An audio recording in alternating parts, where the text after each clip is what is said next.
In this video, I will show you how to withdraw money from Trade Republic. To do this, simply go and open up Trade Republic, and then in the bottom of the screen click on Transfer, and then from there click Send.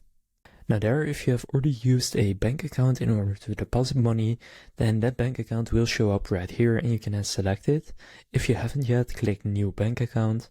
And then from there you can see to add a bank account, you need to transfer money to Trade Republic from the bank account you want to add, and then wait until it is verified, which takes 1 to 2 business days, and then it will also show up on the previous screen.